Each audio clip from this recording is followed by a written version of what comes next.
Donc, bonsoir à toutes et à tous pour ce conseil municipal estival qu'on a en plus décalé d'une petite semaine pour essayer de rentrer certaines délibérations, sinon qui auraient attendu septembre, mais qui auraient pu retarder les services.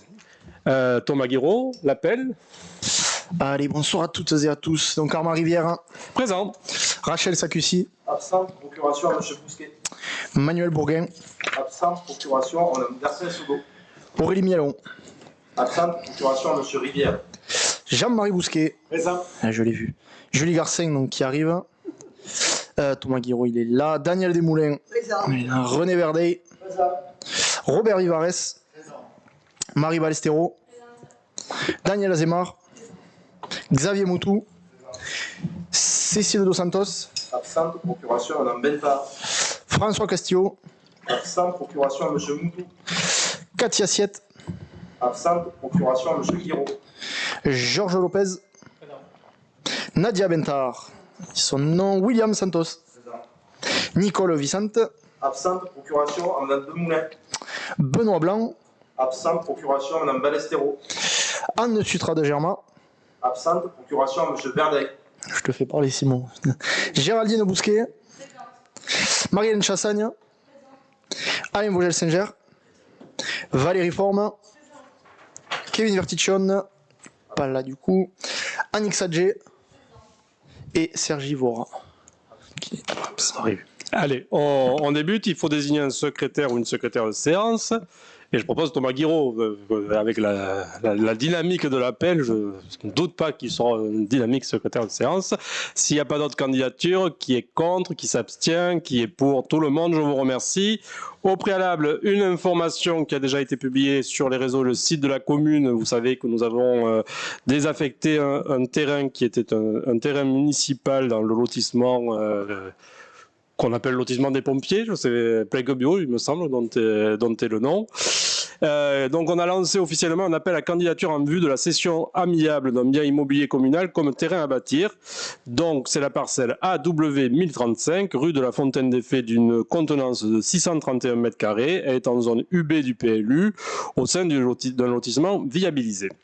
Un prix plancher est fixé, 120 000 €. Les personnes qui pourraient être intéressées par son acquisition pour y construire peuvent faire la proposition en la faisant parvenir avant le 30 août 2024 par courrier sous enveloppe. Avez bien à noter sur l'enveloppe ne pas ouvrir, vente AW 1035 au secrétariat général, ville de Pézenas, BP 73 3420 Pézenas. Une priorité sera donnée à un primo-accédant et pour qu'il n'y ait pas de confusion, 120 000 € est donc un prix plancher et les propositions peuvent être au-dessus, évidemment. Et la sélection sera aussi sur le prix proposé, somme toute, s'il est cohérent. Le second point de l'ordre du jour, je vais laisser la parole à Thomas Guiraud, c'est sur l'évolution du conseil municipal des enfants en conseil municipal des enfants et des jeunes. Tout à fait. Donc, monsieur le maire présente au conseil municipal la création du conseil municipal des enfants et des jeunes, donc baptisé CMEJ, mise en place par le service jeunesse en collaboration avec le service périscolaire et extrascolaire avec désignation des membres par tirage au sort. Donc, ce CMEJ remplacera le CME, donc conseil municipal des enfants qui existe actuellement. Le conseil municipal donc, des enfants et des jeunes donc sera composé de 18 membres titulaires et de 18 suppléants, résidant sur la commune, âgés donc de 10 à 18 ans, inclus. Donc, afin de respecter un équilibre des âges, voilà, donc on va essayer de prendre pour chaque âge le même nombre de titulaires et de suppléants. Voilà, donc le mandat des membres est de 2 ans. Le conseil municipal donc, des enfants et des jeunes favorise la participation des jeunes à la vie locale. Il est un lieu donc, de débat et d'apprentissage à la citoyenneté. Donc, les missions du conseil municipal des jeunes seront, donc, comme plus ou moins étaient déjà en cours au CME, favoriser l'engagement des jeunes donc, tout en les accompagnant dans leur prise d'autonomie, sensibiliser un public jeune à la gestion de la vie locale, favoriser l'adhésion aux valeurs démocratiques et républicaines, permettre la découverte des organes démocratiques, accompagner les jeunes dans la définition de projets et dans leur mise en œuvre, favoriser le dialogue entre les jeunes et les élus, permettre aux jeunes de donner leur avis et d'influencer les projets de la collectivité qui les concerne, et enfin développer le lien intergénérationnel. Donc un règlement intérieur est constitué afin d'expliquer le fonctionnement, objectif, présidence, vice-présidence, donc la composition des collèges élus municipaux formant le comité de pilotage, donc la composition du CMEJ, donc les critères d'éligibilité, la période et modalité de candidature, format de désignation par tirage au sort, durée de mandat et l'engagement, etc. sera donc contenu dans le règlement intérieur. Monsieur le maire demande donc au conseil municipal d'approuver la création du CMEJ ainsi que le règlement intérieur et le dossier de candidature régissant le fonctionnement avec tirage au sort. Est-ce qu'il y a des questions particulières ? Donc, qui est contre, qui s'abstient, qui est pour, tout le monde, je vous remercie. Le point 2, c'est le contrat. Ben, Julie est arrivée entre temps. Est-ce que tu veux que je le présente ? Je te laisse. C'est assez simple, c'est une erreur matérielle à corriger. Donc, c'est ça. Bonsoir et excusez-moi du retard. Effectivement, c'est une modif par rapport à ce qu'on a passé là au dernier conseil. Donc je te laisse finir. Donc c'est le contrat de bail pour une mise à disposition d'un emplacement destiné à l'accueil d'une station radioélectrique avec la société Cellnex France Infrastructure. Il y avait une erreur matérielle dans l'article 7 et l'opérateur évidemment nous a demandé de la corriger. La servitude de passage est sur la parcelle BL 749 qui est propriété de la commune. Les autres points n'ont pas été modifiés.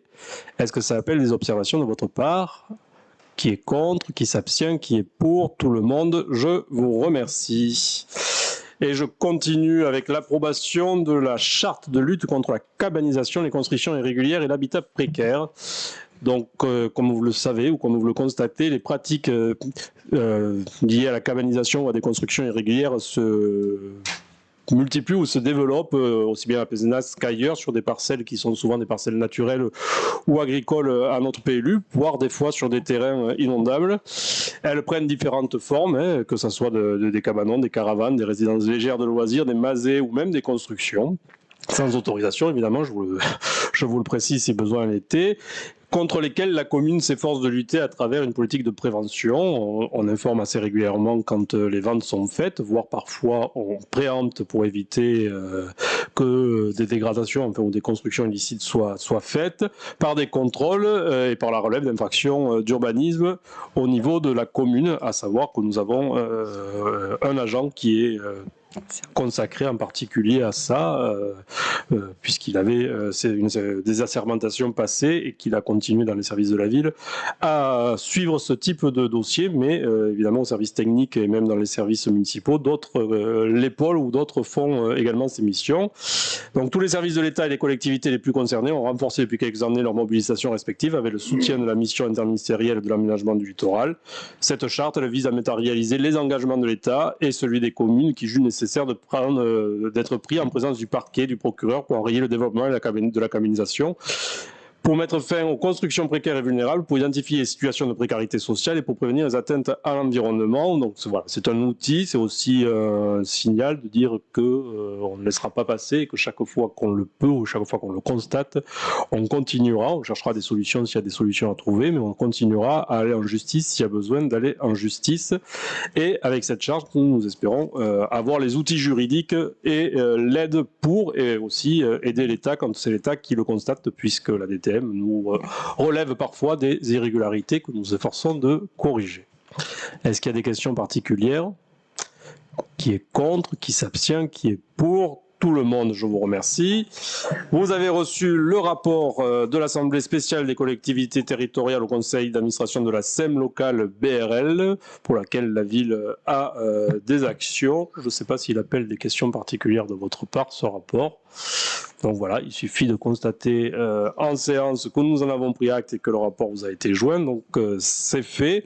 Peut-être plus intéressant ou habituel, mais vous avez reçu aussi le rapport du CIVOM du canton d'Agde qui a été approuvé par le CIVOM en 2023, sur l'année 2023, comme vous le savez. Et là aussi, il faut le rappeler, le CIVOM, pour nous, intervient sur la problématique des tags pour les enlever. Là encore, c'est toujours le moyen de le préciser, c'est qu'on ne peut pas enlever un tag de notre fait sur de la propriété privée. Il nous faut l'accord des propriétaires. Donc souvent, il y a une action coordonnée entre la police municipale et plus particulièrement le médiateur à la recherche des propriétaires, parce que ça peut être des résidences secondaires ou des maisons qui ne sont pas habitées. Et donc, on laisse des formulaires à remplir. Et évidemment, le CIVOM qui après passe les enlever. Il y a également le service de fourrière animale qui fonctionne et sur lequel nous faisons aussi des opérations spécifiques pour essayer de réguler la divagation canine et surtout les déjections canines qui peuvent aller avec quand les chiens ne sont pas suivis des maîtres. Je ne sais pas si en tant que tel l'activité 2023 appelle des questions de votre part. Non, donc c'est pareil, il faut en prendre acte, on vous l'avait reçu, il était avec la convention. Jean-Marie Bousquet pour la reconstitution historique. Merci Monsieur le maire. La reconstitution historique des 16, 17 et 18 septembre 2022, célébrant les 400 ans de la naissance de Molière, avait réuni plus de 30 000 personnes à Pézenas. Celle-ci a catalysé toute l'énergie de fête et d'inventivité dont la ville était le théâtre tout au long de l'année 2022, renforçant les liens humains et intergénérationnels existants. Conscient de la capacité de la culture à fédérer les acteurs de la vie économique, associative et citoyenne, la ville se réjouit de porter une nouvelle édition les 12, 13 et 14 septembre 2025 de ce grand rendez-vous festif et populaire avec pour objectif de donner les moyens d'une dynamique participative et de renforcer l'intelligence partenariale sur tout le territoire de manière à intégrer le plus grand nombre d'acteurs à l'organisation et à la participation de ce rendez-vous pouvant constituer l'une des manifestations populaires majeures du département. La direction artistique est à nouveau confiée à Olivier Cabassu, acteur et metteur en scène de la compagnie DOC. Le budget prévisionnel de l'édition 2025 est de 171 190 €. Monsieur le maire sollicite du conseil municipal l'autorisation de déposer auprès de la direction régionale des affaires culturelles d'Occitanie, la DRAC, de la région Occitanie-Pyrénées-Méditerranée, du conseil départemental de l'Hérault, de la communauté d'agglomération Hérault-Méditerranée et de tout autre organisme une demande de subvention pour la réalisation de reconstitution historique de Pézenas les 12, 13 et 14 septembre. Nous ferons aussi appel bien sûr au mécénat et au parrainage. Préciser qu'aussi sur le budget communal ou culture des manifestations, certaines seront fléchées différemment pour trouver les marges de financement de la reconstitution historique et qu'on a déjà obtenu le soutien ou une partie du soutien de l'Office du tourisme Cap-d'Agde de Méditerranée par avance et pour 2025 devrait le renouveler également afin de suivre cette manifestation dont les éditions très antérieures avaient laissé beaucoup de place dans la mémoire populaire et dont celle de 2022 avait été une réussite, ce qui nous a encouragé à essayer de la reproposer 3 ans après. Est-ce qu'il y a des questions particulières? Qui est contre? Qui s'abstient? Qui est pour? Tout le monde. Merci. Et toujours Jean-Marie Bousquet pour une demande de subvention encore. Oui. Monsieur le maire informe le conseil municipal que des infiltrations d'eau ont été observées au mois de mai dernier au sein de l'hôtel Vulliot de Saint-Germain, propriété de la ville de Pézenas, qui y abrite son musée. L'état préoccupant de la toiture de ce bâtiment doit être considéré afin que les collections du musée puissent être protégées et conservées dans de bonnes conditions. Pour cela, la commune de Pézenas a sollicité l'expertise de M. Trabon, architecte en chef du patrimoine, afin qu'il puisse réaliser prochainement un diagnostic complémentaire sur les couvertures et les charpentes du musée Vulliot de Saint-Germain. Cette mission vise notamment à faire des relevés complémentaires, à analyser l'état sanitaire de la charpente et des éléments de toiture, à préciser un projet de restauration et à chiffrer le montant des travaux envisagés. Ce diagnostic complémentaire représente un coût de 14 600 € hors taxe pour lequel les partenaires de la commune de Pézenas pourraient venir apporter leur soutien financier. Il est donc demandé au conseil municipal d'autoriser monsieur le maire à solliciter des subventions auprès de la DRAC et du conseil départemental de l'Hérault pour financer ce diagnostic. Est-ce qu'il y a des questions particulières? Qui est contre, qui s'abstient, qui est pour? Tout le monde, je vous remercie. Et Robert Vivarès pour le catalogue de l'exposition de l'ombre à la lumière. Merci, monsieur le maire. Bonsoir à toutes et à tous.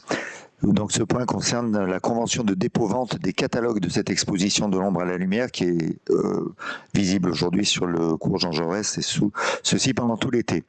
Monsieur le maire informe donc le conseil municipal que la ville présente sur le cours Jean Jaurès cette exposition réalisée par Gérard Garcia et Olivier Le Baron et donc du 30 mai au 30 septembre, comme je viens de vous le dire. Dans ce cadre, il est demandé au conseil municipal d'autoriser monsieur le maire à signer la convention permettant la mise en vente de 300 catalogues de cette exposition et la rétribution correspondante à l'Office de tourisme Cap d'Agde de Méditerranée à raison de 10% du prix de vente du catalogue à partir du 11 juillet 2024 jusqu'à la fin de l'année civile. Le document est joint. Est-ce qu'il y a des questions particulières? Donc, qui est contre, qui s'abstient, qui est pour? Tout le monde, je vous remercie. Julie Garcin-Sodo pour une dénomination de rue ou un complément de dénomination? Tout à fait. Donc, monsieur le maire rappelle que la dénomination des voies communales relève de notre compétence, le conseil municipal. Il nous rappelle la nécessité d'attribuer des dénominations aux voies et lieux publics qui sont dénués afin de faciliter le repérage au sein de la commune. Monsieur le maire informe le conseil que la R2 du tableau des voies communales n'est pas conforme aux normes en vigueur car elle ne possède pas de nom de rue et de numéro. Elle porte un intitulé des lieux dits sous la butte du château et la condamine, ce qui introduit une mauvaise orientation du courrier et de l'identification des propriétés. Du fait de la situation géographique de la voie et des implantations des constructions, il vous est proposé d'intégrer cette portion de voirie à la rue du commandant Alain Gris qui irait ainsi de la RD 13 boulevard Comescure aux allées du Général Montagne. Vous avez le plan joint. Voilà, monsieur le maire vous invite à délibérer. Est-ce qu'il y a des questions particulières? On risque d'avoir souvent ce type de questions parce qu'on s'aperçoit qu'avec les fournisseurs ou les livraisons, de plus en plus de gens sont des fois ou dans des bouts de rue ou sur des zones qui n'étaient pas dénommées et en ont de plus en plus besoin, donc ça risque de revenir à intervalles réguliers. Qui est contre, qui s'abstient, qui est pour? Tout le monde, je vous remercie. L'approbation des nouveaux dossiers et règlements d'accueil collectif de mineurs, ALP, Centre de loisirs et séjours, c'est ce qui nous vaut cette réunion estivale pour que ça soit prêt pour la rentrée. Il s'agit donc de modifier nos règlements intérieurs et les dossiers qui vont avec.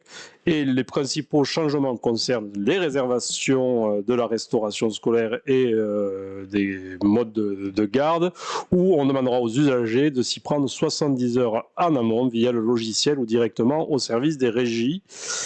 Et les annulations pourraient elles aussi se faire 72 heures en amont sans justificatif via le logiciel Portail Famille ou directement évidemment au service régie. Un certificat médical ne sera plus demandé aux parents pour les absences, mais ils devront notifier l'absence au directeur de la LP ou de la LCSH avant 9 h le matin même. Ainsi, un jour de carence sera appliqué pour toute absence, quelle que soit sa durée, dès que celle-ci sera notifiée au directeur de la LP et ALSH. Et évidemment, le règlement sera connu de tous pour la rentrée scolaire. Est-ce qu'il y a des observations particulières? Qui est contre, qui s'abstient, qui est pour? Tout le monde. Et puisque nous sommes dans les règlements ou dans les conventions, il nous faut délibérer sur l'avenant 1 de la convention de reversement entre le CRIJ Occitanie et le festival, et la commune de Pézenas pour le festival numérique et jeux vidéo de 2024. Il s'agit pour nous de pouvoir recevoir un cofinancement de 1 500 € pour cette manifestation dans le cadre de prestations externes liées à l'organisation du festival et plus précisément des actions de parentalité numérique. Et nous avons donc besoin que cette convention soit signée et que vous délibériez en sa faveur. Est-ce qu'il y a des questions particulières? Qui est contre, qui s'abstient, qui est pour? Et toujours des conventions, ou une convention, celle qui nous lie à école et cinéma avec l'association Les Chiens Andalous. Je cherche le rapport entre le nom et le cinéma. Cette convention a pour objet de définir les modalités du partenariat entre les signataires pour permettre la participation des écoles de Pézenas au dispositif école et cinéma pour l'année scolaire 2024-2025. Elle s'inscrit dans le cadre du cahier des charges national du dispositif école et cinéma qui se donne comme principal objectif inciter les enfants à découvrir le chemin de la salle de cinéma comme lieu d'échange d'une pratique culturelle et de lien social, éveiller la curiosité et l'intérêt des élèves pour des films de qualité par la découverte d'œuvres cinématographiques contemporaines et du patrimoine visionné en salle, d'intégrer l'approche de l'image cinématographique dans un travail plus large sur l'appréhension de l'image et une éducation au regard, d'inscrire la participation d'écoles et cinéma dans le projet de classe ou dans le projet d'école, de contribuer au prolongement de l'opération dans des temps post et périscolaires en prenant éventuellement appui sur les divers dispositifs partenariaux locaux existants. Le dispositif permet aux élèves de voir en salle 3 films pour les cycles 2 et 3 et les grandes sections de maternelle et 2 films pour les petites et moyennes sections répartis tout au long de l'année scolaire. Ils seront appliqués pour les séances organisées dans ce cadre. La politique tarifaire est décidée au niveau du département, soit 3 € la séance par enfant. Le tarif est gratuit pour les accompagnateurs, enseignants et autres. La commune de Pézenas a décidé de soutenir cette action au travers d'une participation en raison d'1,50 € par élève et par séance sur présentation du bilan quantitatif. Donc je vous propose, s'il n'y a pas des questions particulières, de délibérer en ce sens, qui est contre, qui s'abstient et qui est pour tout le monde. Je vous remercie. Et je passe la parole à René Verdeil pour les créations de postes pour la nomination des agents concernés au titre de l'avancement de grade. Merci Monsieur le maire, bonsoir à tout le monde. Monsieur le maire rappelle au conseil municipal l'importance des cadres d'emploi territoriaux qui interviennent dans les services de la collectivité. Les fonctions de ces emplois ont beaucoup évolué et nécessitent des compétences de plus en plus poussées pour bénéficier d'un service de qualité et renforcer le service offert aux administrés. Chaque année, des agents ont la possibilité de bénéficier sous certaines conditions statutaires, ancienneté, échelon, manière de servir, d'un avancement au grade supérieur. Considérant que la collectivité a fixé les taux de promotion à 100% pour chaque grade par délibération du conseil municipal en date du 29 septembre 2021, question numéro 22, afin de répondre aux besoins de la collectivité et de permettre la nomination des agents concernés au titre de l'avancement de grade pour l'année 2023, Monsieur le maire propose la création des postes suivants. Filière animation, un poste d'adjoint d'animation principale de deuxième classe à temps complet. Le nombre de postes d'adjoint d'animation principale de deuxième classe à temps complet est donc de 6. Filière police municipale, un poste de brigadier chef principal à temps complet. Le nombre de postes de brigadier chef principal à temps complet est donc de 8. Filière technique, 2 postes d'adjoint technique principal de première classe à temps complet. Le nombre de postes d'adjoint technique principal de première classe à temps complet est donc de 11. Il convient de modifier le tableau de l'effectif du personnel municipal en créant les postes ci-dessus. Monsieur le maire propose au conseil municipal d'approuver les créations de postes subventionnés. Chacun aura noté qu'il s'agit de l'année 2024 et pas 2023, mais ce n'était pas la faute de René Verdeil, c'était une coquille dans le texte. Merci, monsieur le maire. Est-ce qu'il y a des questions particulières? Qui est contre? Qui s'abstient? Qui est pour? Allez René, puisque tu y es, parle-nous de contrat d'apprentissage. J'ai effectivement besoin d'apprendre beaucoup de choses. Monsieur le maire rappelle au conseil que l'apprentissage permet à des personnes âgées de 16 à 25 ans, sans limite d'âge supérieur, n'est-ce pas, d'entrer en formation concernant les travailleurs handicapés, ce qui n'est pas le cas, d'acquérir des connaissances théoriques dans une spécialité et de les mettre en application dans une entreprise ou une administration. Cette formation en alternance est sanctionnée par la délivrance d'un diplôme ou d'un titre. Ce dispositif présente un intérêt tant pour les jeunes accueillis que pour les services accueillants, compte tenu des diplômes préparés par les postulants et des qualifications requises par lui. En outre, la conclusion de tels contrats rentre dans la politique interne des ressources humaines de la collectivité et ses lignes directrices de gestion. Il est donc proposé au Conseil d'inscrire 2 contrats d'apprentissage dans les effectifs de la collectivité à compter de la rentrée scolaire 2024-2025, là il n'y a pas d'erreur, conformément au tableau suivant. Périscolaire, un poste. Alors, diplôme préparé, je vous laisse lire, CPJ, GEP, BP, GEP, 16-18 mois durée de la formation. Informatique, un poste DUT licence, 24 mois, et de confirmer au chapitre 012 les crédits inscrits correspondants. Est-ce qu'il y a des questions particulières? Qui est contre? Qui s'abstient? Qui est pour? Merci tout le monde. Et René, les astreintes. Alors, les astreintes, je ne vais pas vous lire la totalité de ce que vous avez bien entendu lu et que vous avez pris connaissance. L'autorité territoriale propose d'organiser les astreintes du personnel titulaire, stagiaire, contractuel, comme suit, à compter du 1er juillet 2024. Cas des recours des astreintes, manifestations culturelles sportives, manifestations particulières, fêtes locales, concerts, situation de crise et événements climatiques, neige, inondation, maintenance des équipements publics, cimetières, bâtiments, suivi de services aux usagers fonctionnant 7 jours sur 7. Pardon. Donc il y a plusieurs catégories, indemnité d'astreinte d'exploitation, avec les emplois concernés, filière technique, les modalités d'organisation d'astreinte, filière sociale, filière administrative, et également les modalités d'organisation d'astreinte. Ensuite, il y a l'indemnité de sécurité, avec les emplois concernés, pour la filière technique, administrative, sportive, sécurité, emplois concernés, sécurité, etc. Les indemnités d'astreinte et de décision, là aussi vous avez le détail.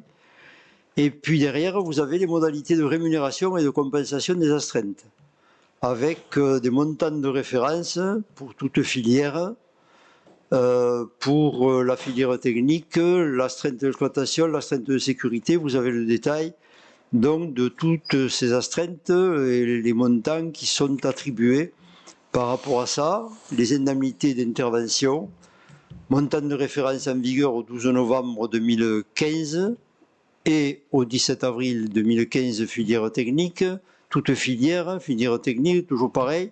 Voilà, vous avez le détail avec les montants. Donc, Monsieur le maire sollicite du conseil municipal l'approbation des modalités d'organisation des astreintes. Le comité social territorial a émis un avis favorable à l'unanimité des 2 collèges qui sont les collèges du personnel, les représentants syndicaux et donc le collège de la collectivité. Peut-être préciser que ce n'est pas fondamentalement des modifications qu'il y a dans ces textes, mais c'est des demandes de précision du Trésor public pour pouvoir les rémunérer. Et ce n'est pas la première fois qu'on a ce type de délibération qui redemande de fixer le cadre pour être sûr qu'on est bien dans le cadre. Est-ce qu'il y a des questions particulières?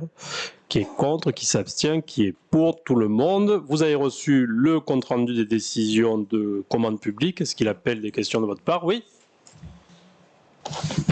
Bonsoir. Sur plusieurs baux d'échoppes de différents lots, plusieurs vont s'arrêter en 2027. On aurait voulu savoir l'avenir après de ces artisans installés dans ces échoppes après 2027. Aujourd'hui, il n'y a pas de changement particulier. On est dans la même lignée que ce qui a été appliqué précédemment. Il y a juste un changement de titre de bail. On essayera de travailler sur une meilleure sécurisation juridique à l'avenir, mais il y avait des questions inhérentes au fait que de ne pas vendre les fonds de commerce ou autre, mais il n'y aura pas de changement de politique du côté de la mairie pour ça, que chacun en soit rassuré. C'est juste du renouvellement classique, même si le terme peut changer. Donc il n'y a pas de changement de politique, et si on peut continuer à acquérir les échoppes, on continuera à le faire. Parfait, merci. Voilà.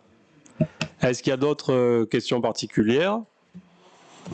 Je vous propose de vous séparer sur cela, de profiter d'un bel été à Pézenas. Pensez que fin août, on célèbre les 80 ans de la Libération, donc il y a pas mal de manifestations. Et je ne vais pas vous vendre les soirs d'estival et autres, mais il y a beaucoup de choses à faire. Bonnes vacances, si vous en prenez.